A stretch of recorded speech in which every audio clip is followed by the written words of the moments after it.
As you guys know, I've been playing Warrior for quite some time and I have a fairly good understanding of how the class plays. In this video, I'm going to go over everything you need to know to play Warrior to the best of your abilities from levels 1 to 25 in Season of Discovery. We will cover leveling, talents, runes, consumables, and professions.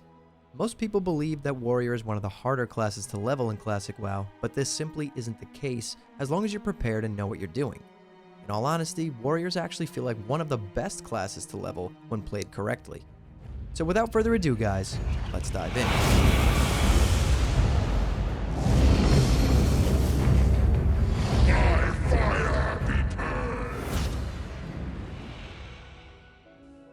So let's start out with runes.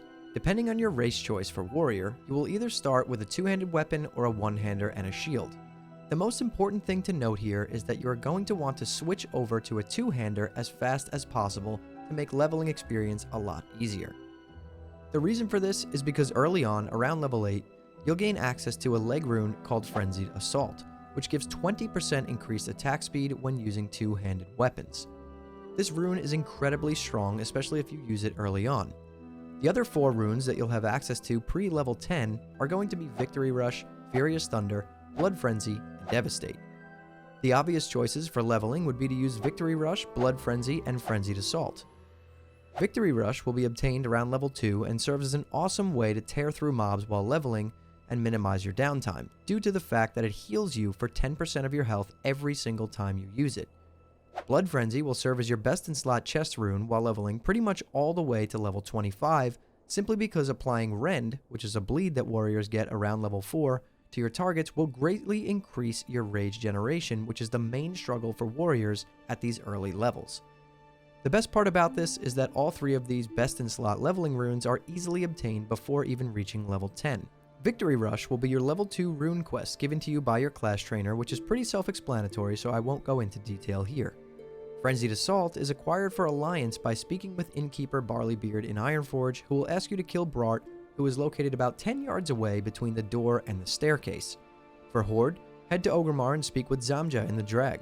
She'll ask you to kill Gruark outside of the cooking hut to receive the rune. As for Blood Frenzy, whether you're playing Horde or Alliance, this rune will be obtained by finding and defeating the Wandering Swordsman, a neutral mob that walks around Elwyn Forest, Dun Morogh, Teldrassil, Durotar, Mulgore, and Trisfall Glades. The Frenzied Assault rune can be obtained in almost any major city, whether you're Horde or Alliance. I just used those 2 as an example. For more information on that, you can visit Wowhead and check out their guides. Now that we've covered the best runes to use to make your leveling experience easier, let's talk about how to spend your talent points as you level. I suggest putting your first 3 talent points into Improved Rend. The damage isn't amazing, but you're going to be using it a lot more now due to the fact that the Blood Frenzy rune will be helping you generate tons of rage. The next 2 talent points are going to go into Deflection to increase your parry chance by an extra 2%. It doesn't seem like much, but parrying 2% more often is going to help you more than you would think. After that, we're going to drop 2 points into Improved Charge. This will help you pull up a good amount of rage on your opener, and then 3 points into Heroic Strike to reduce the cost of Heroic Strike by 3 rage. This talent, coupled with the Blood Frenzy rune, allows you to use Heroic Strike a lot more often than usual. Our next talent point is going to go into Improved Overpower, but we're only going to put 1 point here. This will greatly improve your chance to get some huge overpower crits on mobs when they dodge your attacks, which you should be using every single time it's available. As for our last 5 points, we're going to head over to the Fury Tree and be dropping all 5 points into Cruelty to increase your critical strike chance by an extra 5%, which in return will greatly improve your damage output. So we've got runes and talents covered.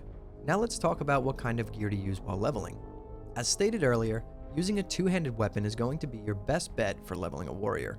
At level 20, you'll learn how to dual wield one-handed weapons, but two-handed weapons will always outperform this by a lot due to the lack of hit on gear at this level. While leveling to 25, you're pretty much going to be equipping any gear received from quest rewards or drops that is green or higher and has stats on it. The main stats you want to prioritize here are going to be Strength, Stamina, Agility, and Spirit. Strength is going to increase your attack power, which will help you kill mobs faster. Stamina is going to increase your health, which will minimize downtime and help keep you alive. Agility will increase your dodge chance, armor, and crit chance, making you a little bit harder to kill while also increasing your damage. And Spirit will help with health regeneration to help keep you alive and minimize your downtime yet again. Warrior is by far the most gear-dependent class in Classic WoW. So if you have some gold to spend, I highly suggest heading to the auction house and picking up at the very least a new green two-handed weapon every few levels to help keep leveling easy. You can look for any two-hander of the bear, of the tiger, or of the boar. Of the bear will give you strength and stamina, of the tiger will give you strength and agility, and of the boar will give you strength and spirit. All of which would be solid choices for warrior leveling. To be honest, the same goes for other armor slots as well. As I said earlier, warrior is the most gear-dependent class in Classic WoW, so the more pieces of gear you can pick up, the smoother the leveling experience will be. Now that we've covered runes, talents, and leveling gear, let's talk about professions. It's important to note here that in Phase 1 of Season of Discovery, Blizzard has capped our professions at 150. This severely limits the potential of certain professions in this phase. Choosing your professions is going to come down to your level 25 endgame plan. Do you want to tank or DPS? If you're planning on DPSing, engineering paired with mining is always a solid profession for pretty much any class due to the vast selection of items that provide you with extra damage or extra stats, such as bombs, dynamite, and goggles. However, in my opinion, while leveling, your best choice would be to pick up skinning and leatherworking. Leatherworking will allow you to craft your Void Touch leather gloves at level 25, which are a massive DPS increase due to the fact that they give you 1% hit and an on-use effect that will increase your attack speed by 10% for 10 seconds. After you obtain your gloves, you can always use skinning as a way to farm some extra gold, and then drop skinning and learn engineering to use engineering and leatherworking as your two main professions, which will give you the most DPS possible. However, if you opt to just keep skinning and leatherworking, that is still a solid choice, as the DPS increase from engineering at this level isn't as big as it is in the later levels. If you're planning on playing as tank, I would suggest taking mining and blacksmithing. Blacksmithing will be extremely useful at level 25 because you'll be able to craft your best in slot chest piece, which is the Shifting Silver Breastplate. This chest piece gives you 12 strength, 5 stamina, 1% hit, and it has an effect on it that has a chance to curse those who attack you, causing them to take additional damage from all sources for 15 seconds. It's important to note here that mining and blacksmithing are also a solid choice for DPS as well. The chest piece isn't as large of a DPS increase as the gloves, but you're still getting that 1% hit and a nice amount of strength. And for anyone wondering, you cannot use blacksmithing and leatherworking to use both the gloves and the chest. These void touched items are unique void touched, meaning you can only equip one of these craftable items at a time. Now let's take a look at our secondary professions. Fishing and cooking are always solid, but completely optional. First aid, however, is not optional. For warriors, first aid is absolutely essential, especially throughout the leveling process. While leveling, humanoids will be dropping linen, wool, and even silk cloth. All of this cloth should be saved and used to max out first aid as fast as you can. Having bandages on hand can save your life more times than you would think, and you'll be happy to have them when you need them, because you will need them. Now let's talk about consumables. As a young warrior charging into combat and spamming your abilities, you could find yourself in some seriously sticky situations. Maybe you accidentally pulled 3 mobs instead of 2. Maybe you accidentally pulled Hogger and you feel like maybe you have a chance at soloing him. Well, with the right consumables, you actually might. There's a ton of consumables in the game to use at this level, but we're going to focus on the main ones that really can enhance your leveling experience in these early levels. For starters, Elixir of Lion Strength, which grants you 4 strength for 1 hour, can be purchased on the auction house for next to nothing and should always be used if you can afford it. As well as Elixir of Minor Agility, which grants you 4 agility for 1 hour as well. These potions can be used together to give you an extra 4 strength and 4 agility at all times, which is basically like having an extra solid piece of gear equipped, which really can enhance the speed and quality of leveling. Rage potions are another good one for warriors. These potions grant you 20 to 40 rage upon use, which really can help when trying to take down a large group of mobs or even a higher level single mob. Aside from those 3, I would try to always have some health potions on hand.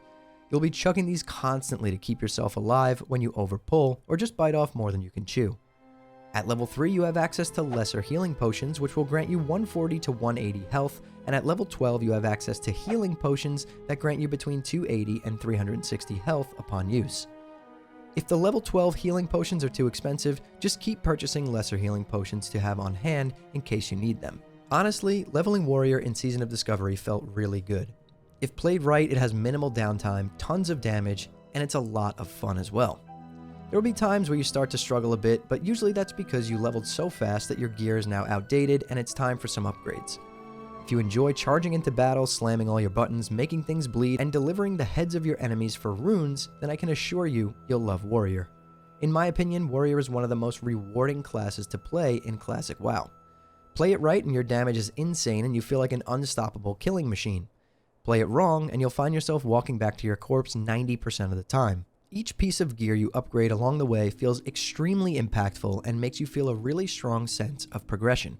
This, coupled with swinging giant weapons and charging headfirst into combat, makes the Warrior one of my all-time favorite classes to play in Classic WoW. If you guys found this video helpful, hit that like button, it really does help me out, and drop some comments down below. Let me know if you guys feel about Warrior, and is this your first time playing one? If you've got nothing to say at all, drop an emoji, it really does help me out with the algorithm, and consider subscribing to the channel and turning on post notifications so you don't miss the next time I post a video. And if you want to hang out with me live, I do stream on Twitch at twitch.tv/hammerdance. I'll drop a link to that in the description below the video. And if you want to join an awesome Discord community full of like-minded gamers all geeking out over Season of Discovery, we will welcome you with open arms.